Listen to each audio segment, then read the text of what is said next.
Hey there, friends and enemies, JoPaWrites here once again, and today I've got a brand new Destiny 2 video for you. This one is going to be touching on everything announced for Season of the Hunt, as well as what was in the Bungie Vidoc, my reaction to that for Beyond Light. I am super excited for this DLC.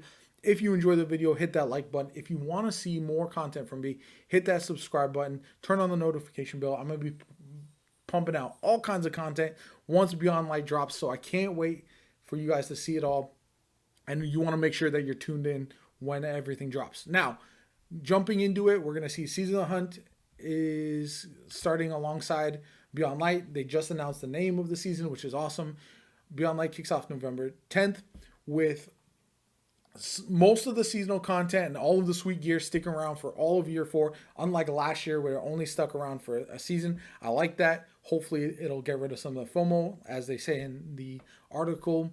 You're also looking at the calendar here. We've got, with Beyond Light, you get the Beyond Light campaign, Stasis, Salvation's Grip Exotic, and Grenade Launcher Quest. You've also got the free-to-all players, New Destination Europa, Cosmodrome Experience. You got Seasonal Armor and Exotic Weapon, new Strike added to the playlist, new Lost Sectors, Season Ranks, new Artifact mods, new Triumphs, Shaders and Emblems, Iron Banner, the Dawning, all that. You also have new exotic weapons and armor of Hawkmoon, Cloud Strike, no time to explain, Duality, Salvation's Grip, the Lament, Icefall Mantle, Mask of Bacchus, Aether's Embrace, Dawn Chorus, Necrotic Grip, and Precious Scars. All of this was shown off in previous videos.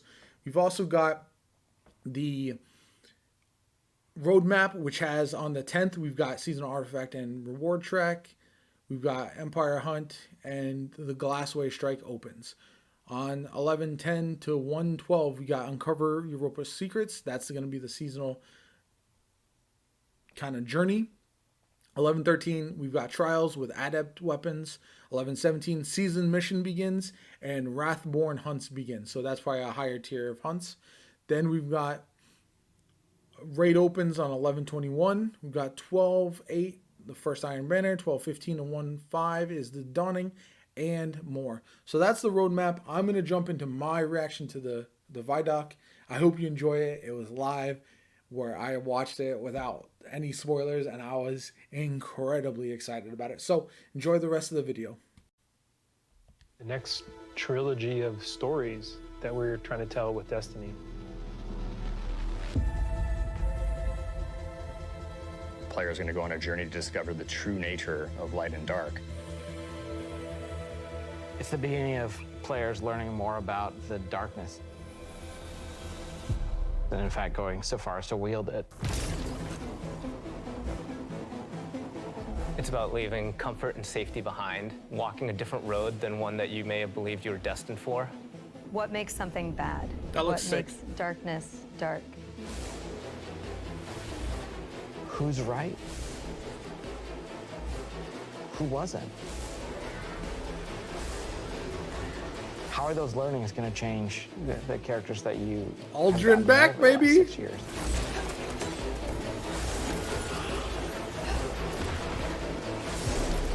That was sick.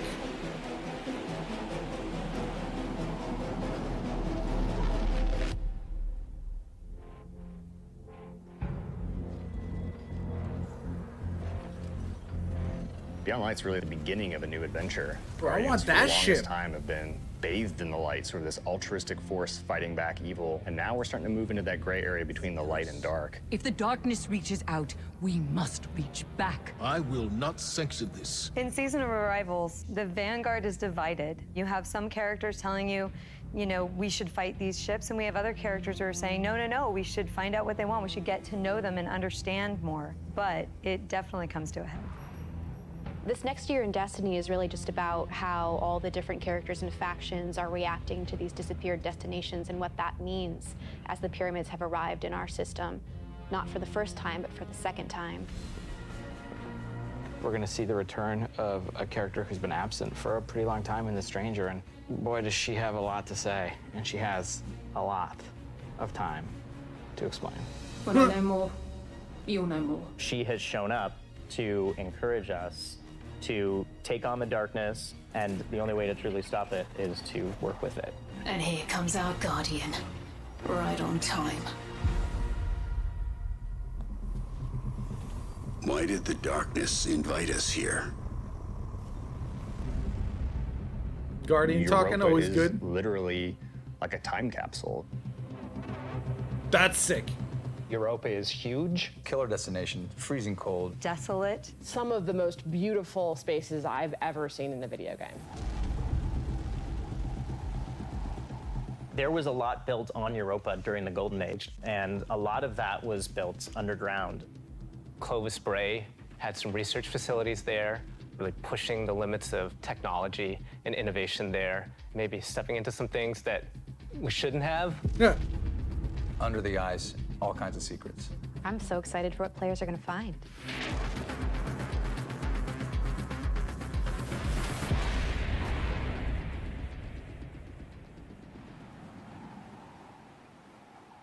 The storm on Europa was actually something we've wanted to do for a long time.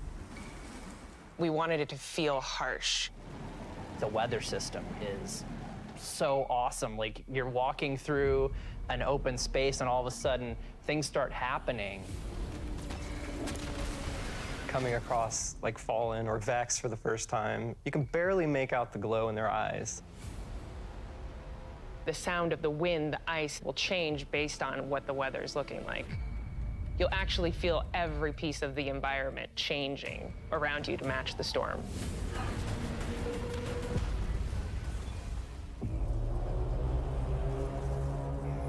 Europa itself is a pretty foreboding place. Aramis is there in advance of us, and she set up a forward base. She has lieutenants who have gotten their hands on Stasis, gotten their hands on the darkness, and they're learning to wield it. One by one, we will rise again. And so I think her motivations are really interesting, too. Today, we begin breaking free from our chains. Aramis really challenges a lot of the ways that we think about light and darkness. She's going to make you think about your relationship with the Traveler. She's a compelling leader, and she has a vision. And especially after the collapse of their society, people, I think, the Fallen wanted someone to follow. Is the light going to be enough? I think we've seen that we need some new tools to fight our enemies with. Maybe it's time to fight fire with fire. Or That ice was with sick. ice. That enemy looked dope. The Harpy.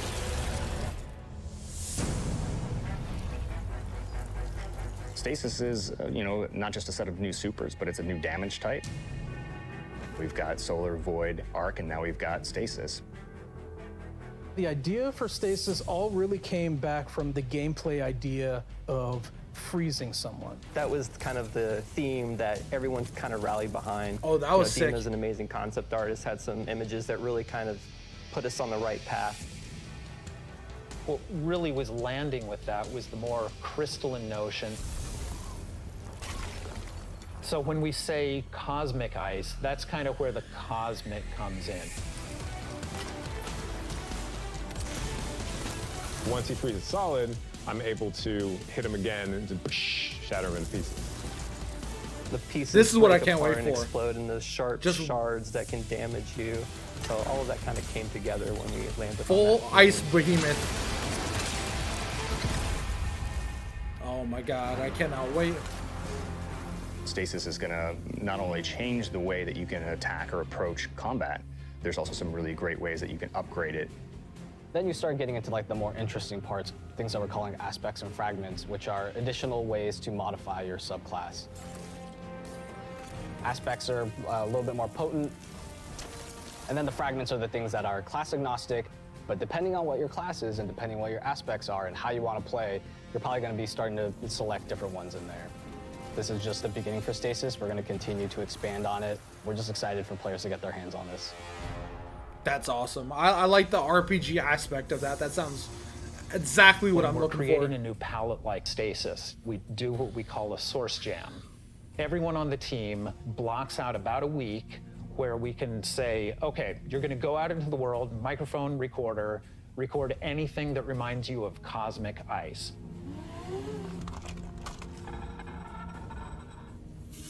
Yo, that's so that sick. Gives us the palette that we can build the eventual sounds out of.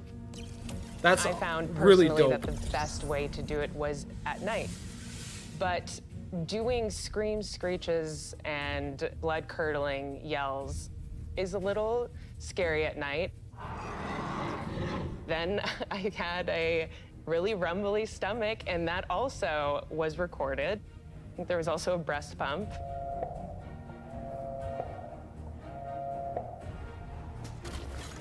You have to make use of what you got. That's kind of weird. In Beyond Light, we have new exotic weapons for you.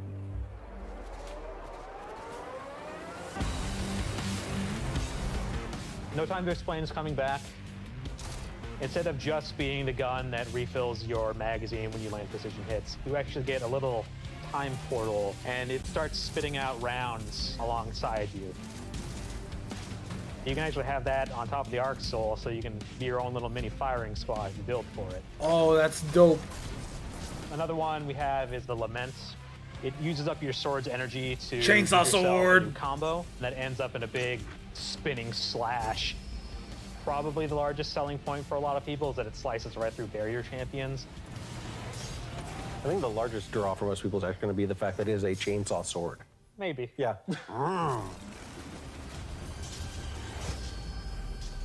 For Beyond Light, we really wanted to create exotic armor pieces that formed a key part of your build around which That all helmet of is the parts of ugly, your but build I could revolve. want it. For example, the Titan gets the Icefall Mantle, which is a set of exotic arms that looks like it is crafted from Golden Age tech. When you activate it, you sort of slam your arms down, create a burst of stasis energy, and then you cover yourself in an overshield. The Yeah, Warlock exotic I is want that. Necrotic Grip. If you are facing a wave of thralls running at you, you can nail them with your melee attack, and it starts to burst and sort of cascade through the whole group.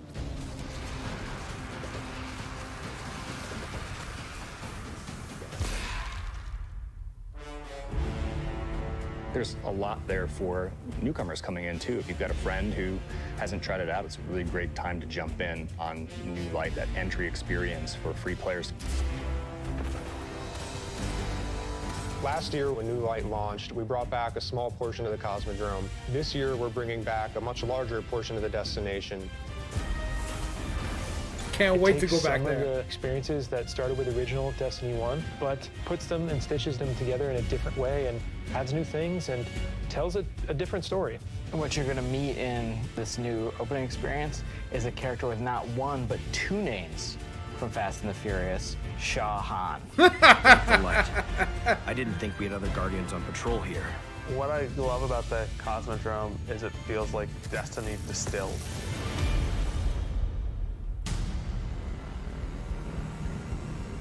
Season of the Hunt picks up where Arrival's left off. Other forces are taking advantage of the darkness to make their move forward, including Xivu Arath, a sister of Oryx, and she's taking this opportunity to build up an army. And we're working with Osiris to try to stop her. I like that. Cyrus goes out, stumbles across these hive growths that are driving combatants crazy. Osiris is in trouble, and of course, you're his only hope.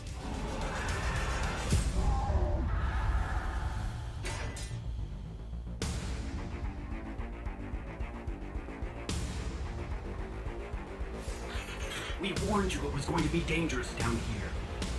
Impossible. That was sick. Aldrin Sov is back. We finally pork chop. catch up to what we saw at the end of Forsaken, where we saw Aldrin being brought back to life by a ghost.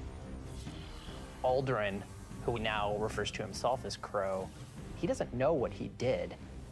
The slate's been wiped clean when he was resurrected as a Guardian. We know what he's done, and we know what he could be capable of doing. So now we're going to spend some time watching him go back and forth. And that's going to question how we look at him, how we look at ourselves, how we look at the light, how we look at darkness. In Season of the Hunt, we're partnering with the Crow and Osiris to take down the High Celebrant. It's creating these cryptoliths around the system, and those cryptoliths are attracting Elixian Cabal and corrupting them.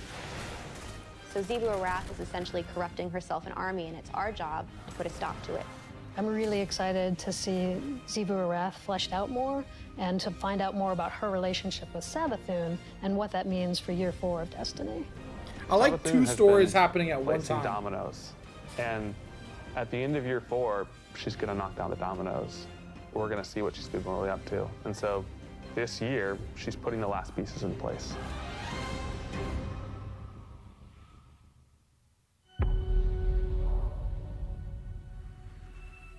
Destiny is just a really incredible world, and there are so many stories for us to tell. We have a lot to look forward to. Beyond Light, then the Witch Queen, and then Lightfall, and all the seasonal content between. We feel like we've got a really great way to bring people together. Working through COVID and working through some of the other turmoil in the world right now has been really challenging. I have to admit, I've been pleasantly surprised with how well we've been able to get things done. We're committed to your characters and your community of players. We want to meet you where you are. I think the thing that excites me the most about Destiny's future is how much it's rooted in where we come from. I agree. Seeing villains revealed and finding out secrets that we've been hinting at for years. That's sick. When I look at the team that we're building and continuing to grow and hire, the new leaders that are coming up in Destiny, that gets me super excited. Destiny's best days are ahead of us. I hope so, man. That has me super excited.